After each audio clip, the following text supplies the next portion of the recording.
আসসালামু আলাইকুম বন্ধুরা, তো কেমন আছেন সবাই? আশা করি সবাই ভালো আছেন।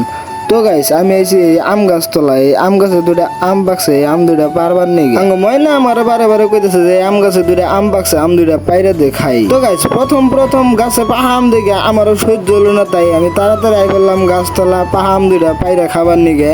তো গাইস, আমি বিএসএফ এরাতে 2-3টা গুলি খাই মোটামুটি একটা আম পারলাম। এই আম গাছের বিএসএফ গুনে সেই জায়গায় কেড়ে উঠতে দেখলে ঠাস করে গুলি করে দেয়। তো আমারও 2-3টা একবারে গুলি করে দিল। 2-3টা গুলি খাওয়ার পরও আমার এই আমের মিহি চাই দেখলে বা দেখবে মনটা একবারে জুড়াই গেল গা। এবার একটা আম অন্য হানে রয়েছে, কিন্তু আমি উড়া হারতেছি না এই বিএসএফ গুনের জ্বালায়। তো গাইস, এনে তো একবারে বিএসএফ এর লাইন লাগাই দিছে, একবারে কি কম আর এবার করে লাইন লাগাইছে যেন এনে যদি আত্মীয় আমি আমার আত্মনকে একবারে শেষ দিয়ে দিব।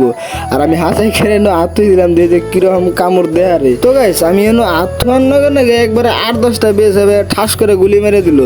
আমি গুলি খেয়ে একবারে তাড়াতাড়ি নেমে বললাম, বললাম যে আর থাকুন যাবো না, গুলি চললে তো আর একখান চলবো না, 4 মিনিট দিকে চলবো একবারে। তাই তাড়াতাড়ি করে আমি নেমে বললাম।